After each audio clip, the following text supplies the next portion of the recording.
Hay una pregunta que millones de personas se hacen hoy en silencio, generalmente de noche, generalmente solas, generalmente con el teléfono en la mano y una sensación de vacío que ninguna notificación logra llenar.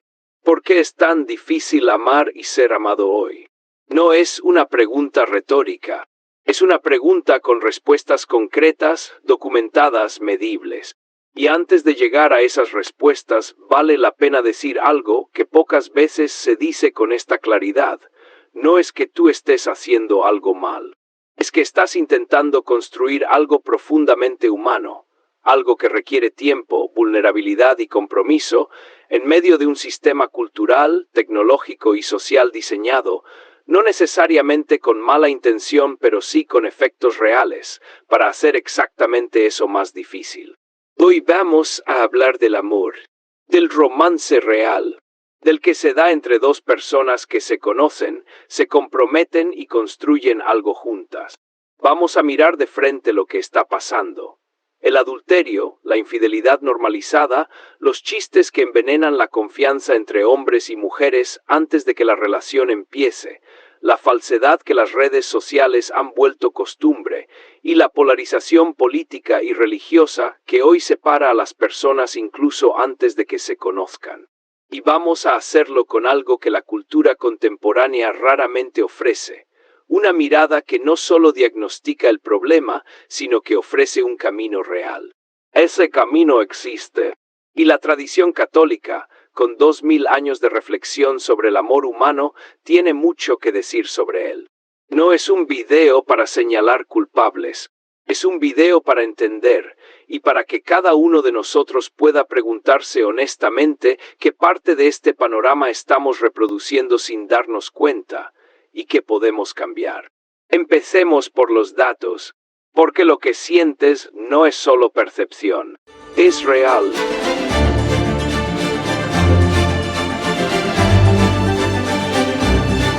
Empecemos con un dato que sorprende a la mayoría de la gente. Cada vez más personas, especialmente jóvenes, están eligiendo activamente no estar en pareja. Y no por desesperación.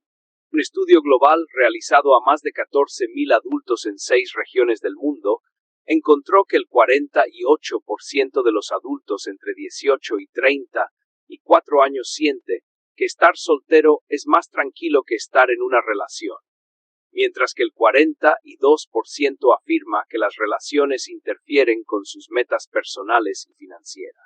En América Latina, el porcentaje que prioriza la paz personal y la autonomía sobre el romance llegó al 54%, el más alto de todos los mercados encuestados. Esto tiene un nombre en redes sociales, solo maxing. La idea de maximizar la vida fuera de una relación romántica. Y lo que más llama la atención no es que la gente esté sola, es que muchos describen esa soledad no como una carencia, sino como una elección de estabilidad emocional. ¿Qué nos dice esto? Que para una parte significativa de la generación más joven, el amor de pareja ha dejado de sentirse como una fuente de paz, y se ha convertido en una fuente de estrés adicional en vidas que ya están desbordadas. Eso no es un juicio moral sobre esa generación, es un síntoma, y los síntomas señalan algo más profundo. Vayamos a ese algo más profundo. Empecemos con la infidelidad, porque ahí los datos son particularmente reveladores. Una encuesta entre miembros de una plataforma especializada en infidelidad reveló que en periodos de mayor estrés, como una crisis del costo de la vida, el 49% de las personas encuestadas afirmó buscar relaciones adicionales además de su pareja principal. Los participantes señalaron que lo hacen en busca de emociones positivas o como vía de escape, como la emoción de conocer a alguien nuevo. Las mujeres mostraron una mayor propensión, 50%, frente a los hombres, 43%, lo que sugiere que ellas tienden, en mayor medida que ellos, a recurrir a las relaciones románticas como fuente de consuelo emocional. Detente un momento en ese dato. La infidelidad, en una proporción significativa de los casos estudiados, no nace primero del deseo sexual. Nace del estrés, de la sobrecarga, de la necesidad de escapar, aunque sea por un momento, de una vida que se siente insostenible. El 41% del total de los encuestados considera que contar con varias parejas que aporten distintos atributos positivos, frente a una sola persona que lo tenga todo, les ayudaría mejor a atravesar un momento difícil. Esa frase, una sola persona que lo tenga todo, es la clave de buena parte de lo que está ocurriendo. Hemos construido una expectativa sobre la pareja que ninguna persona real puede cumplir. Que sea amante, mejor amiga, terapeuta, socia financiera, compañera intelectual, padre o madre presente, y fuente constante de emoción y novedad, todo al mismo tiempo, indefinidamente. Cuando una sola persona no puede sostener todo ese peso, y nadie puede, la respuesta de una parte creciente de la sociedad no es replantear la expectativa. Es buscar fragmentos de esa expectativa en otras personas. Eso es lo que el estudio está describiendo, sin necesidad de juicio adicional. Es la consecuencia lógica de pedirle a una relación humana algo que solo Dios puede dar. Ahora hablemos de las redes sociales, porque ahí está una de las raíces más profundas de todo este panorama. La forma de relacionarnos ha cambiado de manera drástica, dando lugar a términos y situaciones de lo más desagradables y que implican poca responsabilidad afectiva, tales como el temido ghosting o el penoso gaslighting. Ghosting, desaparecer de la vida de alguien sin explicación, sin cierre, sin la cortesía mínima de decir que algo terminó. Gaslighting, manipular la percepción de la realidad de otra persona hasta hacerla dudar de su propio juicio. Benching, mantener a alguien en una especie de banca de reserva emocional, sin compromiso pero sin soltarlo, por si en algún momento conviene. Estos términos no existían hace 20 años porque las conductas que describen, aunque siempre existieron en alguna medida, no tenían la escala ni la facilidad que las plataformas digitales les dan hoy. Desaparecer de la vida de alguien con quien intercambiaste cientos de mensajes, fotos e intimidad emocional ahora cuesta literalmente un toque de pantalla. La distancia física, que antes hacía que cortar una relación tuviera al menos algo de fricción social, ya no existe. La psicóloga y experta en terapia de pareja Lara Ferreiro explica que en consulta observa que muchas personas llegan cansadas del esfuerzo que supone sostener una versión mejorada de sí mismas en las primeras fases del vínculo amoroso o sexual. Están hartas de hacer campaña electoral o de que se la hagan. Campaña electoral. Esa es la palabra exacta para lo que las apps de citas y las redes sociales han hecho con el cortejo. Cada perfil es un anuncio publicitario de una versión editada de una persona. Las fotos están seleccionadas. La biografía está redactada para maximizar el atractivo. Y cuando dos personas finalmente se encuentran, lo que se encuentra primero no son dos seres humanos completos. Son dos campañas publicitarias intentando coincidir. Esa falsedad estructural, no necesariamente intencional, sino producida por el medio mismo, tiene un costo psicológico real. Un análisis sistemático de la literatura científica sobre apps de citas y sus correlatos sociodemográficos y psicosociales identificó un cuerpo creciente de investigación sobre los efectos psicológicos de estas plataformas en los últimos años. Y entre los hallazgos repetidos en esa literatura aparecen la ansiedad relacionada con la validación constante, la fatiga de decisión producida por el exceso de opciones, y la deshumanización progresiva del otro cuando se le reduce a una tarjeta que se acepta o se rechaza con un movimiento de dedo. Pensemos en lo que eso significa espiritualmente. La Iglesia ha hablado durante siglos del peligro de la lujuria, pero hoy enfrentamos algo más sutil y quizás más corrosivo: la mercantilización completa de la persona humana en el ámbito amoroso. No se trata solo de deseo desordenado. Se trata de que la otra persona deja de ser un sujeto con dignidad infinita, como enseña el Génesis cuando dice que el ser humano fue creado a imagen y semejanza de Dios, y se convierte en un producto en un catálogo. Eso no es nuevo en la historia humana. Pero la escala, la velocidad y la normalización con que ocurre hoy sí lo es. Y luego está el tema de la inteligencia artificial, que merece mención porque marca el siguiente paso de esta tendencia. Las relaciones románticas con inteligencias artificiales ya no son ciencia ficción. El gasto global en aplicaciones de compañía basadas en inteligencia artificial se disparó y sigue creciendo, alimentado por la soledad, especialmente entre hombres jóvenes. El riesgo es evidente: dependencia emocional, distorsión de la intimidad, pérdida de habilidades relacionales, manipulación psicológica. Detente en esa frase, pérdida de habilidades relacionales. Cuando una persona se relaciona principalmente con una inteligencia artificial diseñada para nunca contradecirla, nunca cansarse, nunca tener un mal día, nunca pedir nada a cambio, esa persona no está practicando el amor. Está practicando exactamente lo contrario: la ausencia de las dos cosas que hacen posible el amor real, que son la alteridad y el sacrificio. Un amor que no exige nada de ti no te transforma. Y el amor que no transforma no es el amor del que habla el Evangelio. Ahora bien, hay algo importante que decir antes de seguir, porque sería deshonesto pintar solo el lado oscuro. La gente sigue queriendo enamorarse. A pesar de todo lo anterior, el deseo de amar y ser amado no ha desaparecido. Las citas online han demostrado ser una herramienta útil para establecer relaciones basadas en valores reales, con la honestidad como eje principal en un mundo digitalizado. Y entre las tendencias más recientes hay una que es genuinamente esperanzadora: conversaciones sobre el futuro, sobre metas, finanzas, religión o política, ya no se consideran un romperromance sino una necesidad. Las personas solteras buscan estabilidad y claridad desde el principio.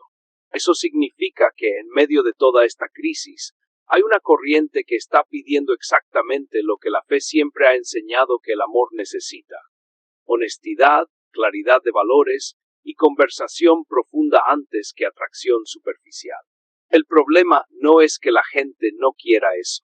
El problema es que el ecosistema en que se mueve no siempre se lo permite con facilidad. Y aquí está la pregunta que este primer punto nos deja antes de continuar. ¿Cuántas de las heridas que cargas en tu vida amorosa vienen de pedirle a otra persona, o de que otra persona te haya pedido a ti ser todo lo que solo Dios puede ser? ¿Y cuánto de tu energía emocional hoy está distribuida entre pantallas, en lugar de estar disponible para una persona real frente a ti?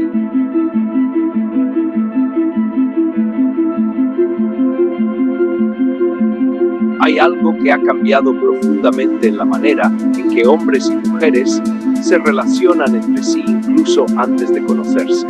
Y los datos sobre esto son, honestamente, preocupantes. En 2024, los hombres jóvenes registraron una media de 5,4 en la escala de autoubicación ideológica de 0 a 10, de izquierda a derecha, un punto completo por encima de las mujeres de la misma edad, que registraron 4,4.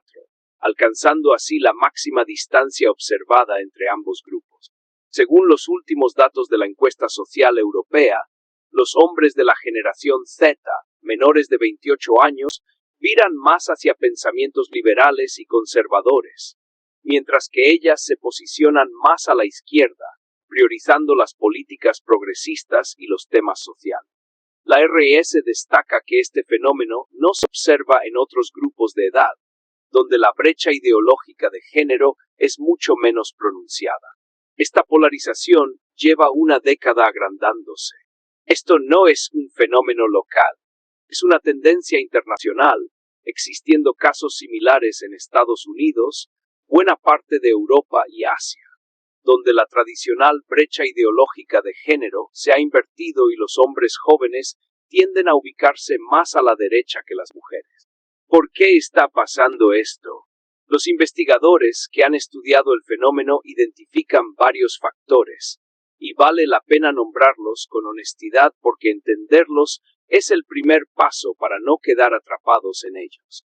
El primer factor es un posible efecto de reacción antifeminista entre algunos hombres jóvenes frente a los avances en igualdad de género y a movimientos como el MeToo.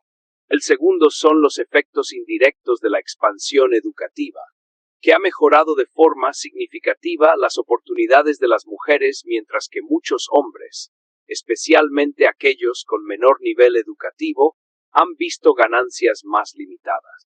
El tercero es la influencia de las redes sociales, donde los debates polarizados sobre feminismo e igualdad pueden alimentar entre algunos hombres la percepción de que los progresos de las mujeres se producen a costa de ellos, reforzando una interpretación de las relaciones de género en clave de suma cero. Suma cero, esa es la frase que define el problema.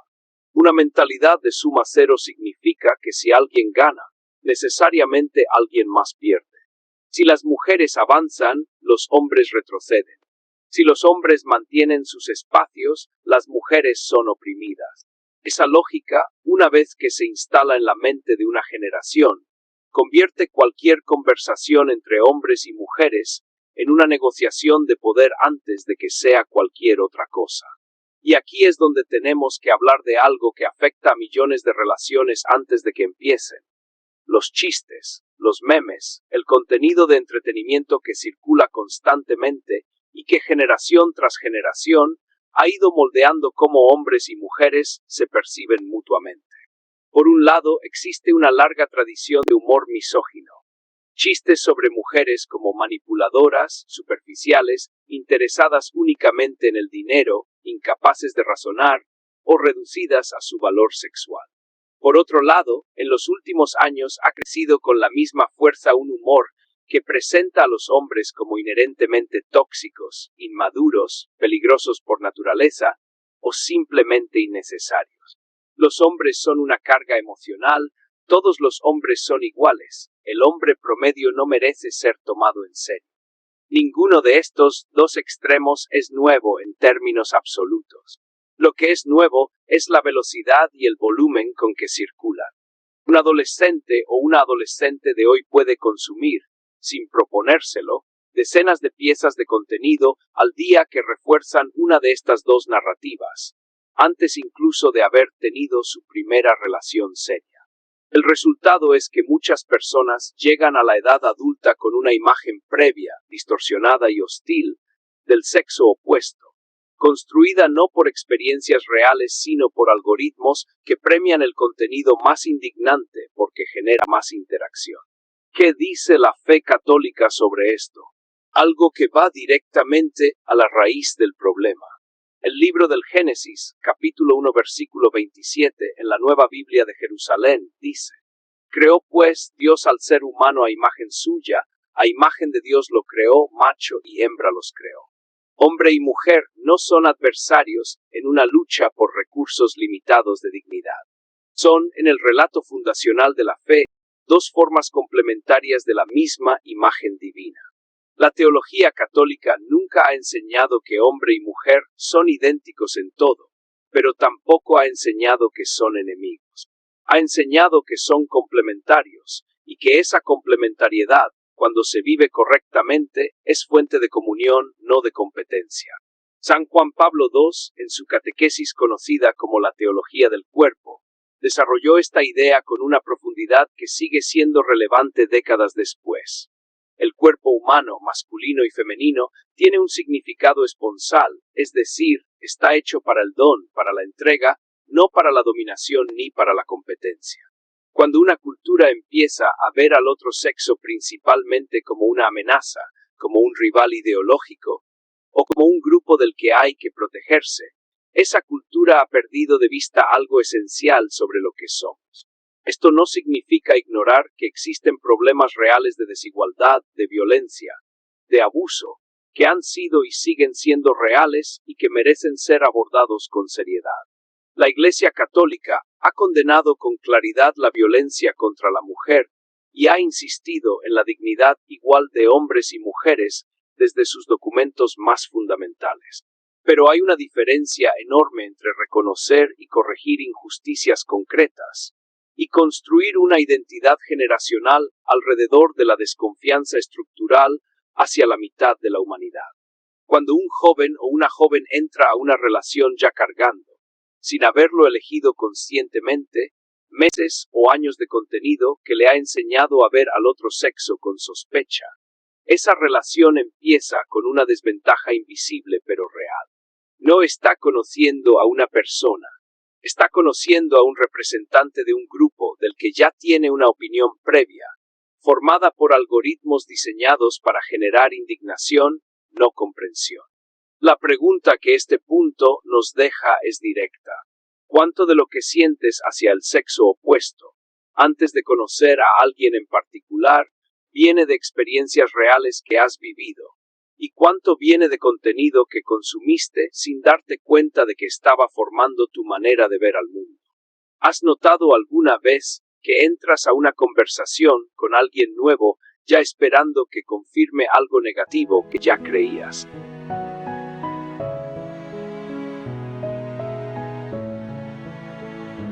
Hasta ahora hemos hecho un diagnóstico honesto, y los diagnósticos honestos pueden sentirse pesados, pero un diagnóstico correcto es el primer paso hacia cualquier sanación real. Así que ahora vamos a hablar de lo que la tradición católica, con 2000 años de reflexión sobre el amor humano, tiene para ofrecer a alguien que vive en medio de todo este panorama. Lo primero que hay que decir es esto. La Biblia nunca presenta el amor humano como algo fácil, ni a las personas que aman como seres perfectos. Eso es importante porque a veces la fe se presenta de manera idealizada, como si los modelos bíblicos de pareja fueran perfectos y por eso inalcanzables. No lo son. Pensemos en el rey David, del que hemos hablado en otros videos de este canal. David, el hombre conforme al corazón de Dios, cometió adulterio con Betsabé y luego ordenó la muerte de su esposo para encubrirlo. Está en 2 Samuel capítulo 11. La Biblia no lo esconde, no lo minimiza, no busca excusas. Lo cuenta con toda su brutalidad. Y luego, en el capítulo 12, cuenta también el arrepentimiento de David, su quebranto real ante el profeta Natán, y el Salmo 51. Que es quizás el poema de arrepentimiento más profundo de toda la escritura. ¿Por qué importa esto para un video sobre el amor en tiempos modernos? Porque la Biblia no le habla a personas perfectas sobre relaciones perfectas. Le habla a personas reales, con deseos desordenados, con capacidad de traición, con historiales de fracaso, sobre cómo el amor puede ser reconstruido incluso después de haberse roto gravemente. Si tú has sido infiel, si has sido infiel a ti contigo, si has roto la confianza de alguien, o si te la han roto a ti, la Biblia no te excluye de la conversación sobre el amor. Te incluye desde el primer capítulo. Ahora hablemos del adulterio y la infidelidad desde una perspectiva que va más allá de la condena moral, porque la condena moral sola no resuelve nada. La tradición católica entiende el matrimonio, y por extensión el compromiso amoroso serio, como una alianza. No como un contrato. Un contrato es un intercambio. Yo te doy esto, tú me das aquello, y si una parte no cumple, el contrato se disuelve. Una alianza es diferente. Una alianza es una promesa que se sostiene incluso cuando las circunstancias cambian, porque la promesa misma es parte de quien eres ahora. El profeta Malaquías, en el capítulo 2 versículo 14, en la Nueva Biblia de Jerusalén, usa una imagen poderosa para describir la infidelidad. Dice que el hombre que es infiel a la esposa de su juventud es infiel a quien es su compañera, su esposa por alianza. La palabra clave es alianza. La infidelidad no es solo romper una regla, es romper un tipo de vínculo que la Biblia compara constantemente con la relación entre Dios y su pueblo. Y aquí está algo que conecta directamente con los datos que vimos antes sobre por qué ocurre la infidelidad. Recordemos que el estudio mencionaba el estrés, la búsqueda de escape, la sensación de que ninguna persona puede tenerlo todo. La tradición espiritual católica tiene una palabra muy precisa para ese vacío que buscamos llenar fuera de donde deberíamos. Lo llama desordenado. No en el sentido de caótico, sino en el sentido de que el deseo está apuntando hacia el objeto incorrecto para la necesidad que realmente tiene. San Agustín, en sus Confesiones, escribió que el corazón humano está inquieto hasta que descansa en Dios. Esa frase, escrita en el siglo IV, describe con precisión lo que el estudio sobre infidelidad describió en el siglo XXI sin saberlo. Personas que buscan en una relación adicional, en una nueva emoción, en la novedad de conocer a alguien, algo que en realidad es un vacío más profundo que ninguna persona, por maravillosa que sea, puede llenar. Cuando le pedimos a otra persona que sea nuestra fuente última de sentido, de paz y de identidad, le estamos pidiendo algo que solo Dios puede dar. Y cuando esa persona, inevitablemente, no puede darlo, la respuesta de muchos no es replantear la expectativa, sino buscar a alguien más que tampoco podrá darlo. Esto no es para minimizar el daño real que la infidelidad causa, que es profundo y verificable. Es para entender su raíz. Y entender la raíz es el primer paso para no repetirla. Ahora bien, ¿qué propone la fe en lugar de esto? No una represión del deseo, sino una orientación correcta del deseo. La carta de Pablo a los Corintios, capítulo 13, el célebre capítulo del amor en la Nueva Biblia de Jerusalén, describe el amor de una manera que parece escrita específicamente para corregir todo lo que hemos analizado hasta ahora. El amor es paciente, es servicial. El amor no es envidioso, no se jacta, no se engríe. Es respetuoso, no busca su propio interés, no se irrita, no toma en cuenta el mal. No se alegra de la injusticia, se alegra con ella. Todo lo excusa, todo lo cree, todo lo espera, todo lo soporta. Lee esa lista de nuevo y compárala con lo que describimos al principio. Ghosting, gaslighting, benching, campañas electorales de citas, infidelidad como escape, polarización ideológica antes de la primera conversación. El capítulo 13 de Corintios es prácticamente el inverso punto por punto de la cultura amorosa que hemos descrito. No porque San Pablo previera las redes sociales, sino porque está describiendo algo permanente sobre la naturaleza del amor real, algo que cualquier época puede traicionar de maneras distintas, pero que sigue siendo lo mismo. ¿Y qué hay de la polarización política y religiosa que separa a hombres y mujeres incluso antes de conocerse? Aquí la fe tiene algo importante que decir, y es esto. Ninguna ideología de izquierda o de derecha, progresista o conservadora, puede ser el fundamento último de una relación, porque las ideologías cambian, las personas cambian de opinión, los contextos políticos cambian, y si construyes tu vínculo sobre coincidencias ideológicas, ese vínculo es tan estable como las ideologías mismas, que no son muy estables. Esto no significa que los valores no importen. Importan profundamente. Y de hecho una de las tendencias más sanas que vimos es precisamente que la gente quiere hablar de valores desde el principio. Pero hay una diferencia entre compartir valores fundamentales sobre cómo se trata a las personas, cómo se maneja el conflicto, qué lugar ocupa la honestidad, y compartir la misma posición exacta en cada debate del momento.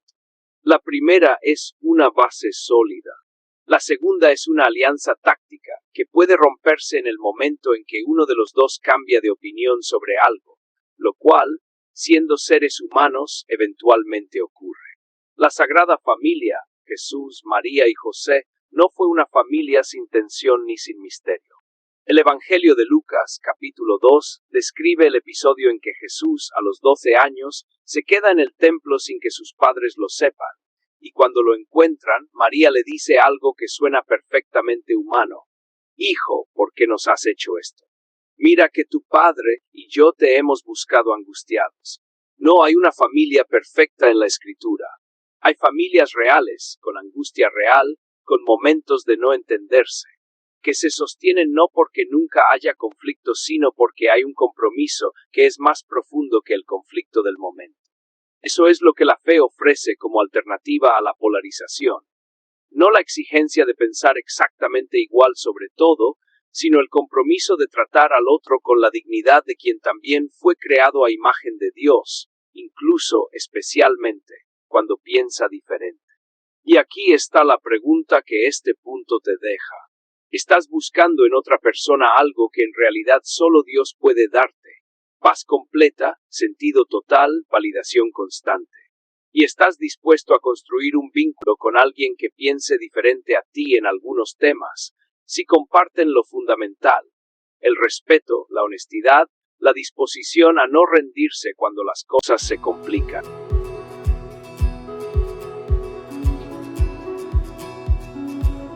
Hemos recorrido un paisaje difícil, infidelidad que crece en proporción al estrés de la vida moderna, redes sociales que han convertido el cortejo en una campaña publicitaria y la ruptura en un gesto sin costo. Una generación entera de jóvenes que, en proporciones cada vez más altas, prefiere la soledad a la incertidumbre de una relación. Y una brecha ideológica entre hombres y mujeres jóvenes que crece año tras año y que convierte cada conversación en un posible campo de batalla antes de que haya empezado. Si llegaste hasta aquí sintiendo que algo de esto te describe, no estás solo. Y no es porque seas incapaz de amar.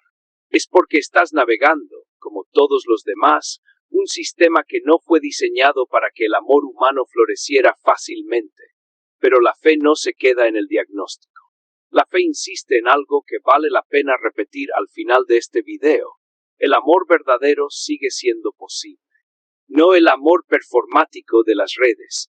No el amor de suma cero de la guerra ideológica. No el amor que pide a otra persona ser tu Dios. El amor real, el que San Pablo describe en Corintios 13, el que Dios mismo modela en su alianza con su pueblo descrita una y otra vez en el Antiguo Testamento, paciente, fiel, que perdona, que se sostiene. Ese amor no llega automáticamente. Se construye. Se eligen, día tras día, las pequeñas decisiones que van en su dirección.